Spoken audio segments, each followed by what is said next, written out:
నమస్తే. Welcome to Andhraprabha. This is Tejaswi. కొన్ని నెలలుగా హింసాత్మక సంఘటనలతో అట్టుడుకుతున్న ఈశాన్య రాష్ట్రమైన మణిపూర్ శాంతి స్థాపన అనివార్యమని కాంగ్రెస్ అగ్రనేత, లోక్సభలో విపక్ష నాయకుడు రాహుల్ గాంధీ నొక్కి చెప్పారు. ఈ అంశంపై కేంద్రంపై ఒత్తిడి తీసుకొస్తామని తెలిపారు. మణిపూర్ విషాదానికి ముగింపు పలికేలా చేయడానికి ప్రభుత్వంపై ఒత్తిడి తెచ్చేందుకు కాంగ్రెస్, ఇండియా కూటమి పార్లమెంట్లో పూర్తి శక్తితో ఈ అంశాన్ని లేవనెత్తుతాయని అన్నారు. ప్రధాని నరేంద్ర మోదీ స్వయంగా మణిపూర్ పర్యటించాలని, రాష్ట్ర ప్రజల సమస్యలను వినాలని, శాంతికి పిలుపునివ్వాలని కోరారు.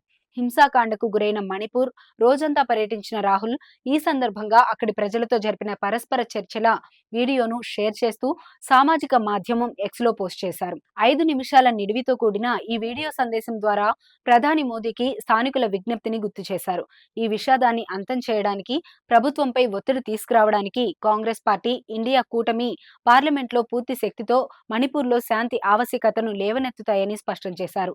మణిపూర్ పర్యటన సందర్భంగా రాహుల్ వివిధ జిల్లాల్లోని 3 సహాయ శిబిరాలను సందర్శించారు. హింసాకాండ వల్ల నిరాశ్రయులైన మేతి, కుకీ జాతి సమూహాలకు చెందిన వ్యక్తులతో సంభాషించారు.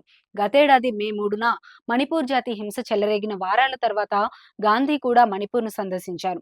జనవరి 2024లో తన భారత్ జోడో న్యాయయాత్రని కూడా ఇక్కడి నుండే ప్రారంభించారు. వీడియోలో రాహుల్ గాంధీ వివిధ సహాయ శిబిరాల్లో ప్రజలతో సంభాషిస్తున్న దృశ్యాలు కనిపించాయి. ఆ సందర్భంగా ప్రజలు తమ కష్టాలు, భయాలను ఆయనకు వివరించారు. తమ కోసం పోరాడాలని కోరారు.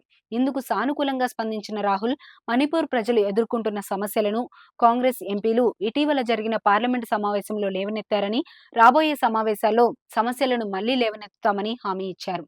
కానీ మీరు మీ ఇంటికి ఎప్పుడు తిరిగి వెళ్లగలరో నేను స్పష్టంగా చెప్పలేను. ఈ విషయంలో మీకు భరోసా ఇవ్వలేను. ఎందుకంటే మీ సమస్యకు ప్రభుత్వం వద్ద మాత్రమే సమాధానం ఉంది. ఈ సమాధానం కోసం ఖచ్చితంగా పోరాడతాం.